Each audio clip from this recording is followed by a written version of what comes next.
Moin. Hallo. Servus. Gouda. German police fired 85 bullets all year. U.S. police used 90 on one person.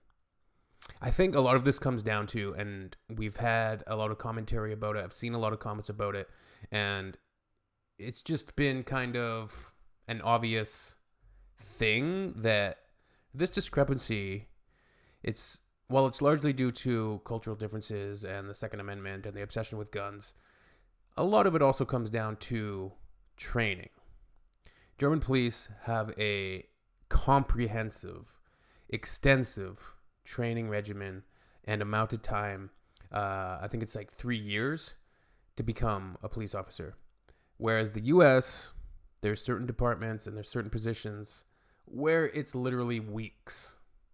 Canada, minimum 6 months. Like, there's much different standards, much different regimens, and much different levels of training between the two.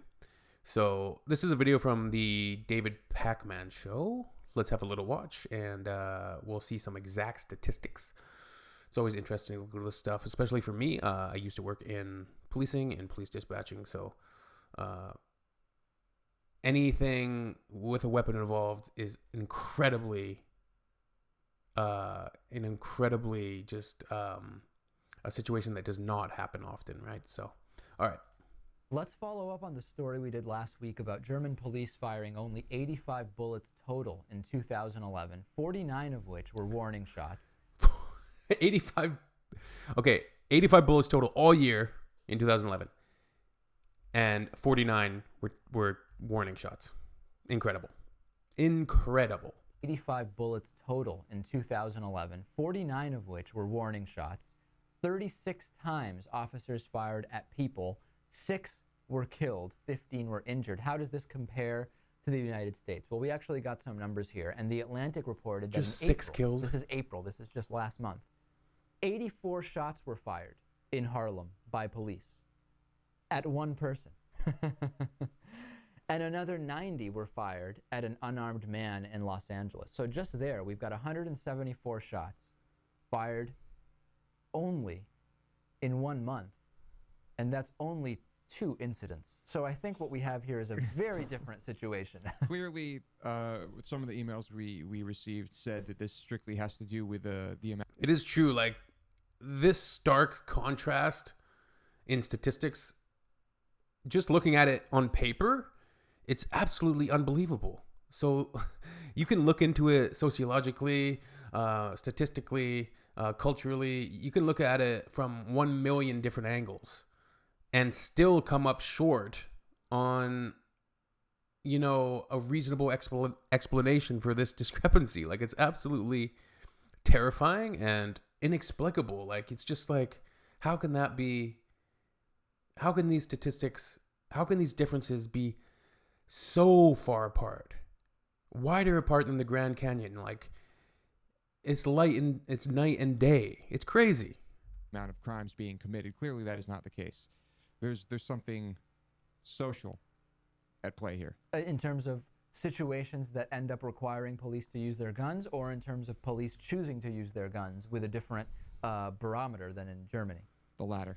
Is that what you think? Of course. I did get an email saying if you get really drunk at some kind of public event in Germany, instead of in the U.S. kind of being handcuffed and then... there is something to say for like this, just the perception. And I'm sure this perception permeates into policing as well in the United States, that even officers are infected with this mindset that every citizen that they're encountering, every traffic stop, every scene that they're arriving on, that there's going to be somebody there with a loaded gun. Therefore, they have to have their hand on their gun, if not have their gun out, right? Like, I think that mentality is just insidious, and it really permeates into policing, into the citizenry, just everybody. And it works both ways. Like, the citizens are like, the police are out to get me, I'm not going to listen, like, blah, blah, blah. And then the police are heightened. Everything gets escalated from both sides. The de-escalation techniques are not trained properly. We go back to that training piece where it's just the training is not to that level where they can keep calm and figure out ways to de-escalate the situation rather than escalating the situation, rather than heightening everybody. They're not trained well enough to be able to navigate the social cues to de-escalate that situation where people can stay safe and you don't need confrontations and physical violence. But yeah, like, it's just crazy. It's crazy. Put in a cell and then until you sober up and then maybe charged with something. In Germany, you are brought to some kind of private area where you are given fluids and wait until you sober up in private, and then you're basically allowed to leave. And that's only one example maybe of how law enforcement kind of views a lot of situations differently in other countries than in the U.S. The question is, how does it affect the police officer's decision to take out the gun and to fire it? Yeah, I mean, altogether, you've got a completely different mentality between the two countries. And, well, when one man is shot at more times than all of the police in all of Germany in a whole year, it's just mind-boggling. Well, maybe it was Bigfoot or something like that, and they were scared. I guarantee you the police were scared. They were probably crapping their pants. Yeah, like I was saying earlier, I worked in police dispatching. In my entire career, I never had one incident of an officer using their weapon. So pretty lucky, I guess. But at the same time, where I live, it's just not a thing that happens often. It will happen maybe a couple times a year, maybe a couple times every 5 years, but it's not a regular occurrence. It's just not.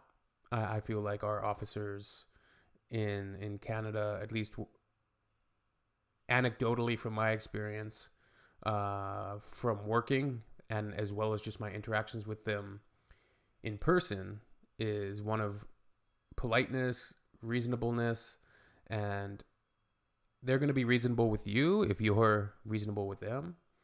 So, and even if you're not, I've seen, and I remember working cases where you can hear in the background, and I've witnessed things like this too, where the suspect or just even, the police officers arriving on a scene, and they have citizens and people on the scene screaming at them, screaming in their faces, saying, "I hate your guts, like, you effing police, F you guys are effing this and effing that and effing this." And the police officers stayed calm, right? They don't let that get to them. They don't become escalated. They don't become heightened. They do their best to de-escalate that situation. And de-escalation is so important. And police officers really should have a sufficient education or be trained sufficiently in human psychology and interactions, the brain, the biosocial model of how the brain works when it comes to confronting people and challenging them, and how to challenge them in ways that produce wanted results and not escalated results where the person becomes defensive and then the situations become worse and worse and worse. So yeah, interesting. Absolutely insane. German police fired 85. U.S. police used 90 on one person. Missed. Auf Wiedersehen.